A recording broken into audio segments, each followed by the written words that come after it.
সবাইকে আসসালামু আলাইকুম। রিয়াজ কিচেন থেকে আবারও হাজির হয়ে গেলাম নতুন আরও একটি রেসিপি নিয়ে। আজকে আমি কাঁচা আম দিয়ে আমসত্ত্ব তৈরি করব, যেটা খেতে হবে অসম্ভব মজাদার, আবার বানানো খুবই সহজ। তো আশা করছি আজকে ভিডিওটি ভালো লাগবে। ভিডিওটি ভালো লাগলে শেয়ার করে দেওয়া অনুরোধ রইল এবং চ্যানেলটিতে সাবস্ক্রাইব করে দেওয়ার অনুরোধ রইল। চলে যাচ্ছি আমি পুরো রেসিপিতে। আজকে আমসত্ত্ব তৈরি করতে আমার এখানে কাঁচা আম লাগবে। এখানে আমি 700 থেকে 800 গ্রামের মতো হবে কাঁচা আম নিয়েছি, আর আমটাকে পরিষ্কার করে ধুয়ে ছিলে নিয়েছি। এখন আমি এটাকে গ্রেটারে গ্রেট করে নিব, তবে আপনারা যেভাবে খুশি সেভাবে কিন্তু ছোট ছোট করে কেটে নিতে পারেন। আমি গ্রেটার দিয়ে 3টা আম গ্রেট করে নিয়েছি। এখন এগুলোকে সিদ্ধ করতে হবে। তো গ্রেটার দিয়ে গ্রেট করার পরে এখানে আমার 2 কাপের মতো আম কুচি হয়েছে। এখন আমি একটি পাত্রে উঠিয়ে নিলাম। আমটাকে এখন সিদ্ধ দিব, সেজন্য এখানে আমি 2 কাপের মতো পানি দিয়ে দিচ্ছি। আমার ক্যামেরাটা অফ থাকার কারণে কিছুটা সিন এখান থেকে কাট হয়ে গিয়েছে, তবে আপনারা 2 কাপ আমের জন্য 2 কাপ পানি এখানে দিয়ে দিবেন। এতে করে আমটা খুবই সুন্দরভাবে সিদ্ধ হবে। তো নেড়েচেড়ে মিশিয়ে দিলাম। এখন ঢেকে আমি এটাকে চুলায় বসিয়ে দিব, আর চুলায় বসে এটাকে পুরোপুরি সিদ্ধ করে নিয়েছি।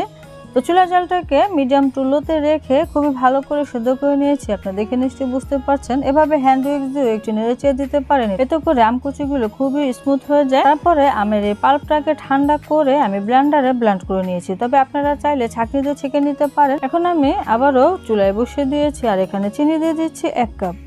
তো চিনিটা এমনভাবে দিতে হবে যেন আমের টক ভাবটা হারিয়ে না যায়। তো আমার মিষ্টিটা লাগলে পরবর্তীতে দিব, তবে আমি একটু টক মিষ্টি রাখতে চাচ্ছি। তবে আপনারা চাইলে এখানে 1.5 কাপ পর্যন্ত চিনি দিয়ে দিতে পারেন। আমি নেড়ে চেড়ে চিনিটাকে মিশিয়ে নিয়েছি। চিনির থেকে কিছুটা পানি উঠবে, সে পানিটা শুকিয়ে নিতে হবে। তো এখানে এ পর্যায়ে আমি 1 চা চামচের মতো বিট লবণ দিয়ে দিলাম, আর 1 চা চামচের মতো চিলি ফ্লেক্স দিয়ে দিচ্ছি। এখানে আপনারা চাইলে চাট মশলা কিংবা পাঁচফোড়ন এগুলো ব্যবহার করতে পারেন। তো যার যার টেস্ট অনুযায়ী দিয়ে দেবেন। চুলা জালটাকে লোতে রেখে আমি কিছুক্ষণের মতো কিন্তু আমের পিউরিটাকে রান্না করে নিয়েছি। তো কেমন ঘন হয়েছে আমি এখন একটু চেক করে নিচ্ছি। একটি বাটিতে উঠিয়ে কিছুক্ষণের মতো রেখে দিলে তারপরে এভাবে কাতকলি দেখা যাবে এটা আর গড়িয়ে পড়ছে না, এর মানে আমার আমের পিউরিটা আমসত্ত্বের জন্য একবারে রেডি। আমি আপনাদের কাছ থেকে আরেকটু দেখিয়ে দিচ্ছি।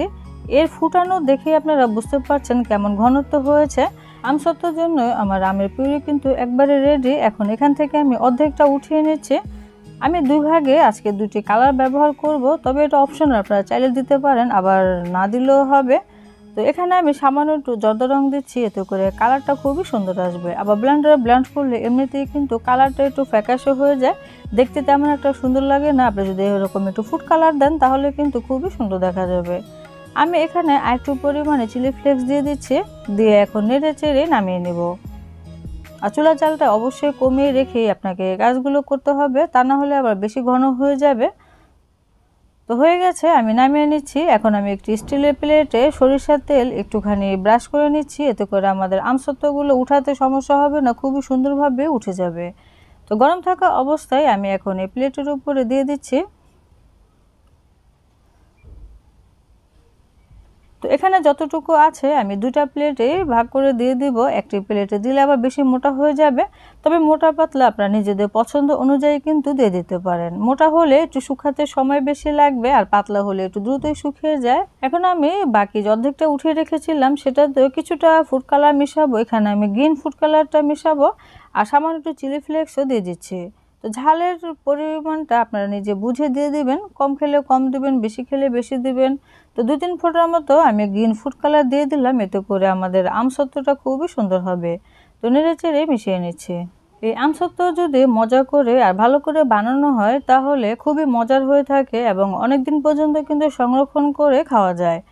তো বেশি করে কিন্তু আপনারা তৈরি করে রেখে দিতে পারেন। আমি বাকিটাকে একটি পিজা প্যানে ঢেলে দিয়েছি। আপনাদের ক্ষেত্রে যদি রোদের ব্যবস্থা না থাকে সেক্ষেত্রে চুলা যখন রান্না করবেন মিডিয়াম হিটে, তখন চুলার নিচে ডাইরেক্ট না রেখে একটু মাঝ বরাবর রাখবেন, তাহলে আপনার আমসত্ত্বগুলো খুবই সুন্দরভাবে শুকিয়ে যাবে।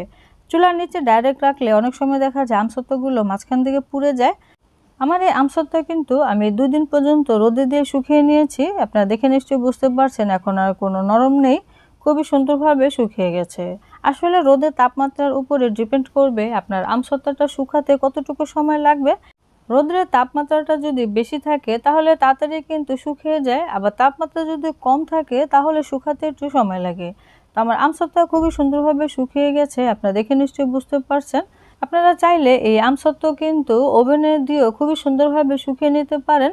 ওভেনের তাপমাত্রাটা একবারে লোতে রেখে আপনার এই আমসত্ত্বটা শুকিয়ে যাওয়ার আগ পর্যন্ত অপেক্ষা করবেন। তাহলে দেখবেন আপনার আমসত্ত্বটা খুবই সুন্দরভাবে শুকিয়ে গেছে। তো আমার আমসত্ত্বগুলো রেডি হয়ে গেছে, এখন আমি কেটে নিচ্ছি। যার যার ইচ্ছে মতোই কিন্তু আমসত্ত্ব পরিবেশন করতে পারেন আর কেটে নিতে পারেন। আমসত্ত্বটা কেটে রোল করে নিলে কিন্তু দেখতে বেশি সুন্দর লাগে। তো আপনারা দেখে নিশ্চয়ই বুঝতে পেরেছেন কত সহজে এই মজাদার আমসত্ত্ব তৈরি করা যায়। আপনারা অবশ্যই বাসায় বেশি করে তৈরি করবেন আর অবশ্যই কমেন্টে জানাবেন আমার রেসিপিটি কেমন হলো। তবে আপনারা নিজেদের পছন্দ অনুযায়ী লবণ, চিনি দিয়ে দিতে পারেন। তো সবটুকু আমি আমসত্ত্ব এভাবে কেটে রোল করে নিয়েছি যেন দেখতে সুন্দর লাগে। তো আজকের ভিডিওটি আশা করছি আপনাদের কাছে ভালো লেগেছে। ভালো লাগলে ভিডিওটি অবশ্যই শেয়ার করে দিবেন এবং চ্যানেলটিতে সাবস্ক্রাইব করে দিবেন। সবাই অনেক বেশি ভালো থাকবেন, সুস্থ থাকবেন আর আমাদের জন্য দোয়া করবেন। আজকের মতো বিদায় নিচ্ছি। খোদা হাফেজ।